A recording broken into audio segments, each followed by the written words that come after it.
I don't think that's going to wash off with soap. Now available in paperback and e-readers, Isis, Revenge of the Cyber Goddess.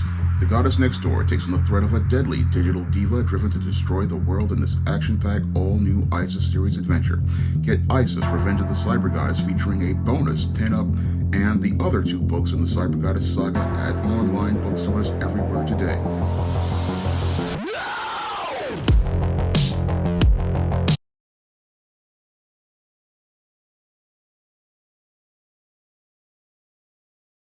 Before I get into this review of Josh Howard's T-Bird and Throttle versus the Ape-Men, I wanted to give everybody an update on the SJS Direct 2024 catalog. Now, all 3 books of the SJS Direct 2024 catalog are done as related to page layouts and most of the editing, and all 3 books are up on Kindle Direct Publishing, just waiting for the covers. And I received the cover for John Haynes' Illuminati from Mike Williams 2 weeks ago. So that's going to be the first book that's going to be launched as the SJS Direct 2024 catalog, is put up for pre-order in January. Now, I'm also working on some 2025 books. I just finished the draft for the Steam season of The Witch Girl, and I'm coming out and writing outlines for Spinsterella Goth Girl Summer, and I'm thinking about where direction I want to take Isis and John Haynes into as related to their books. And I've completed the script for Isis the Beauty Myth this summer for the comic book version, and I've also got a revision on the Isis All That Glitters comic script. And I'm getting ready to start laying out plans for my next SJS Direct comic, and I'm halfway there as related to the funding. So if you guys can continue to drop donations to the PayPal and the Cash App, that will help me get further along towards getting the next SJS Direct comic out to crowdfunding.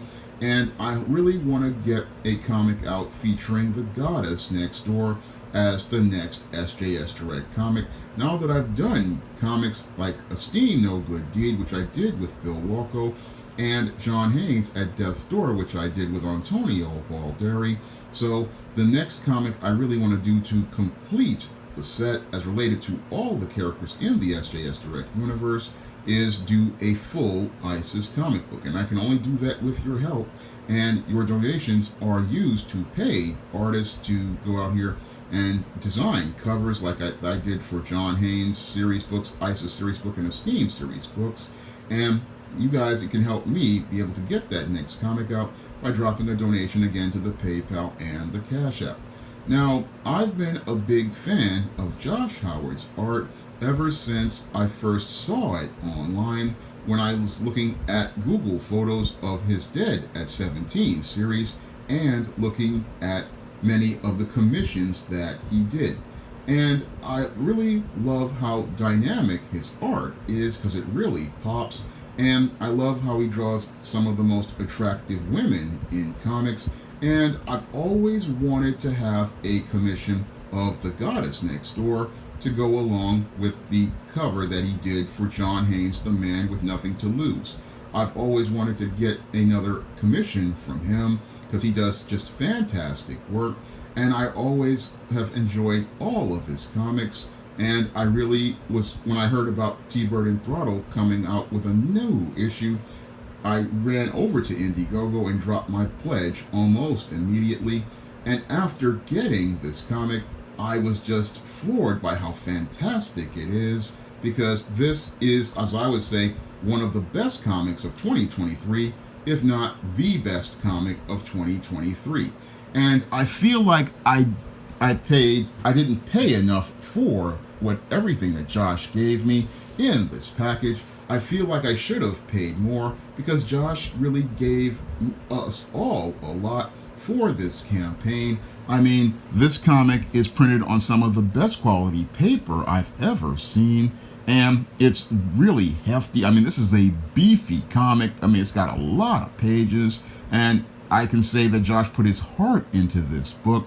So this one, I really, again, feel like I should have paid more because he gave us a lot here. In addition to giving us a possible 64-page comic, we also get 4 trading cards that really remind me of my high school days when I was going to Taft High School. I mean, when I was in Taft High School, I used to go on Saturdays over to this cigar store where they sold comics, and I would buy, in addition to the comics, Marvel Universe trading cards. And these cards really remind me of those old Marvel Universe trading cards. We got Amy Sparks, who is Throttle, showing us with this pinup, sort of reminding me of those Marvel Universe cards, and a follow-up with the new Throttle, who is Emily, his T-Bird's daughter, and one of the images that foreshadows what's in the comic, which really reminds me a lot of the Indiana Jones series of movies, and this foil card, which takes me back to the days of those hologram cards I used to chase when I used to go out here and buy my Marvel Universe trading cards. And this whole book, again, is one of the best comics I've read, and it shows that Josh takes the story that started in T-Bird and Throttle versus the Moon Men, that story arc that introduced us to Mitch Maddox and introduced us to the world of Centennial City. He builds on everything that happened in T-Bird and Throttle versus the Moon Men with this 5th issue.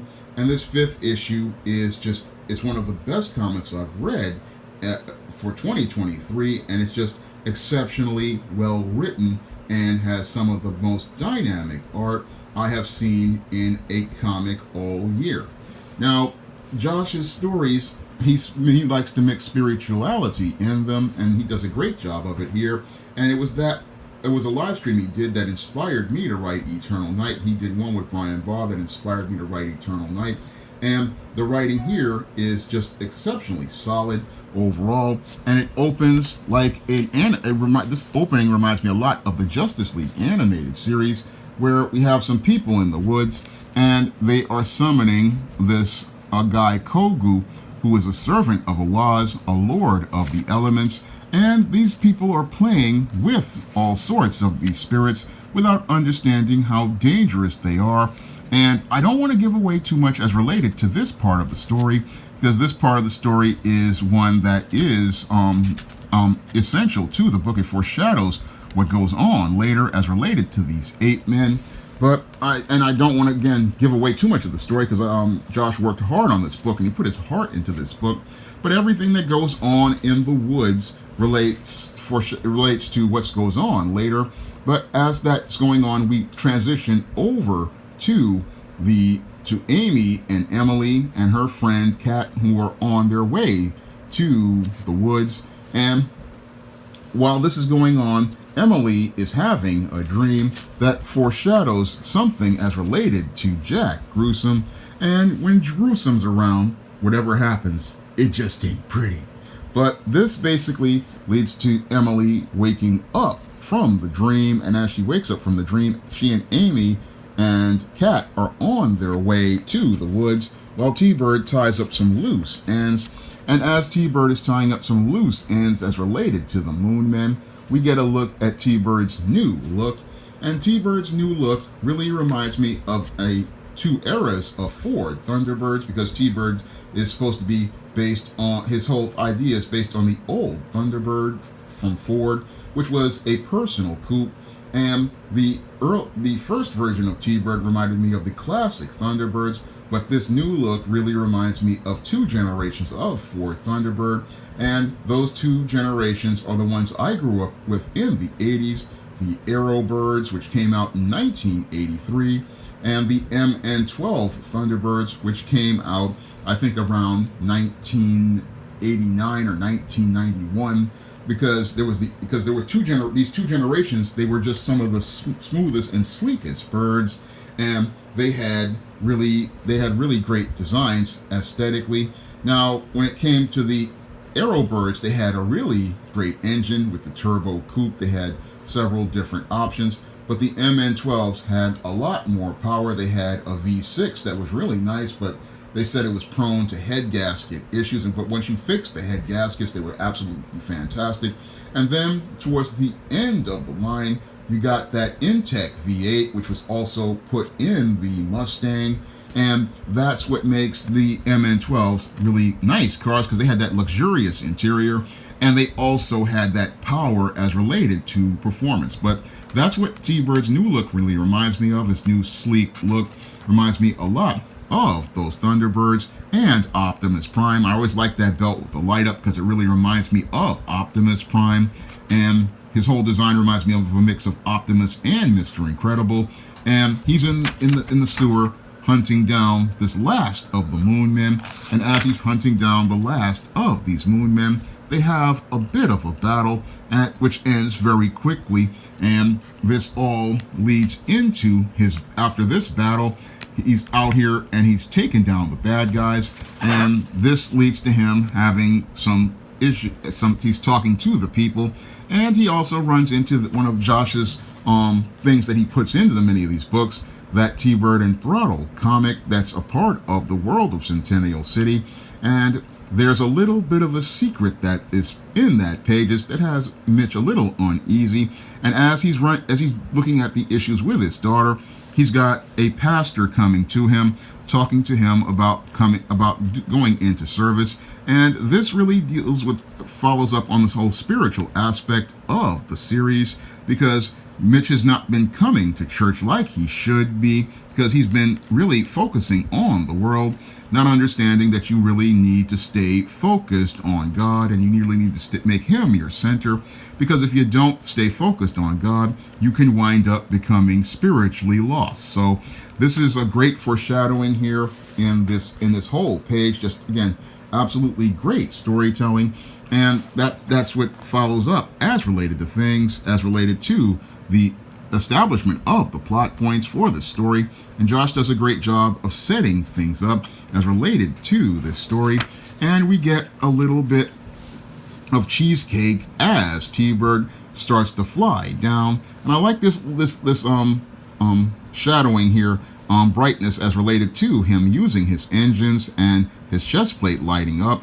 Again, we get some great stuff here as related to the cheesecake, and we get T-Bird's engine showing us, again, he's got a nice upgrade with that Intech V8 as related to his Thunderbird.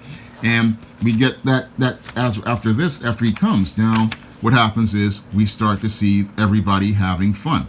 Now, what I liked about this book is how Josh goes from the Hitchcockian themes of the T-Bird and Throttle versus the Moon Men arc to the more Stan Lee, Jack Kirby style of storytelling that is presented here in T-Bird and Throttle versus the Ape Men. Now, this book basically is capturing the spirit, I believe, of the late Stan Lee and Jack Kirby as they did their iconic Fantastic Four run, and everything here about the storyline about family and the whole family coming together really reminded me a lot of the Fantastic Four and all of the fantastic adventures they used to have when Stan Lee and Jack Kirby were writing the series. Now, I'm not going to give away any more of this comic because Josh basically put his heart into this book.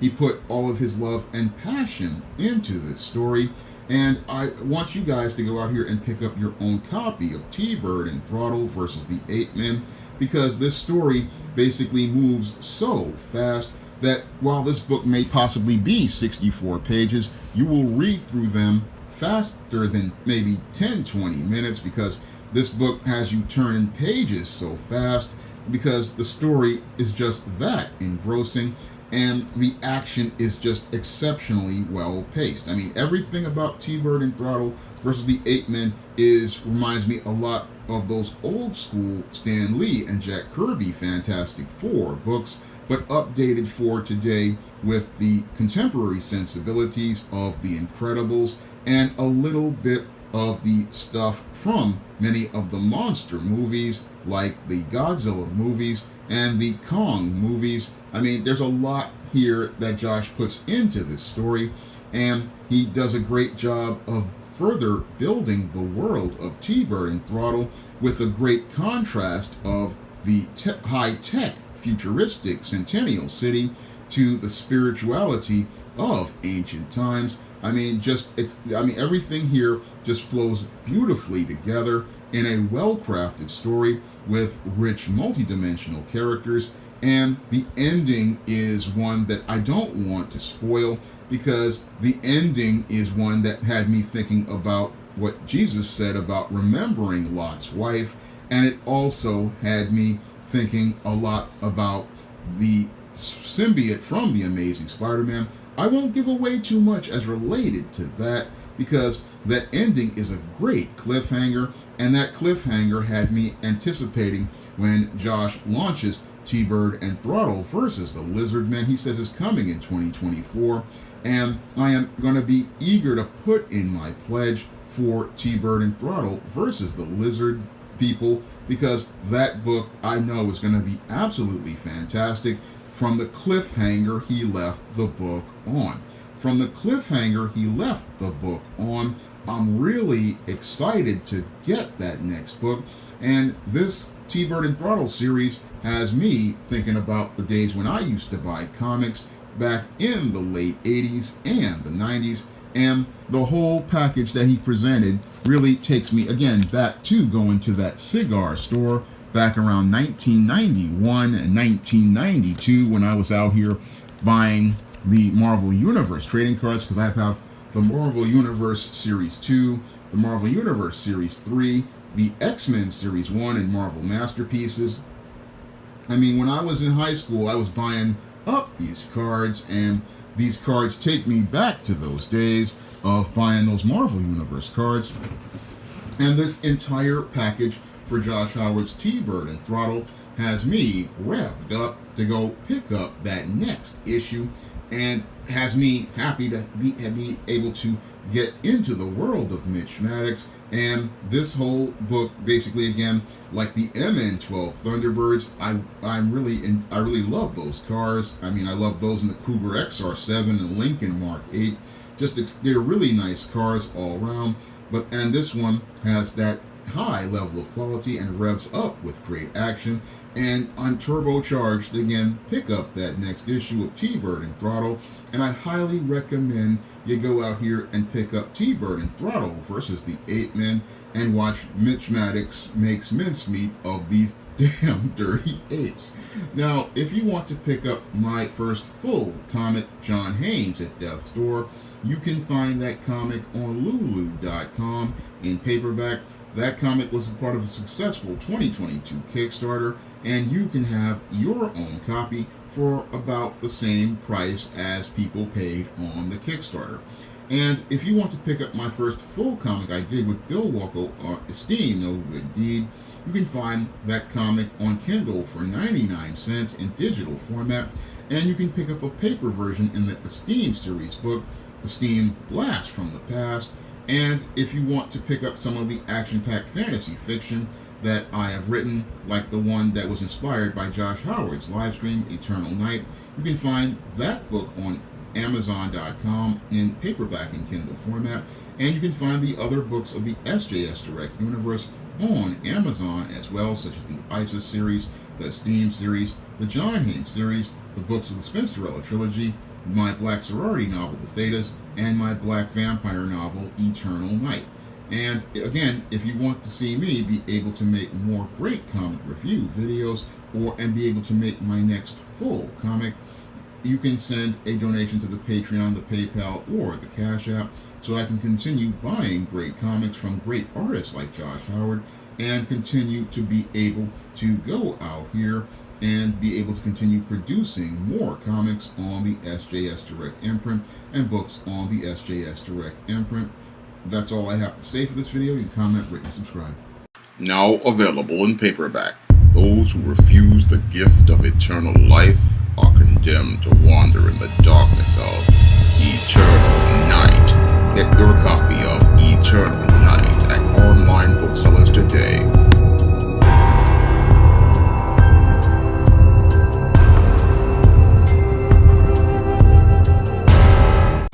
Now available on Lulu. John Haynes at Death's Door. The man who rules the world takes on the Greek god of death in this action-packed, all-new John Haynes comic book. Get your copy of the first John Haynes comic at Lulu.com today. Support Black-owned and Black-operated digital broadcast media. www.niceradionetwork.com. Nice Radio Network, broadcasting 24 hours a day, 7 days a week.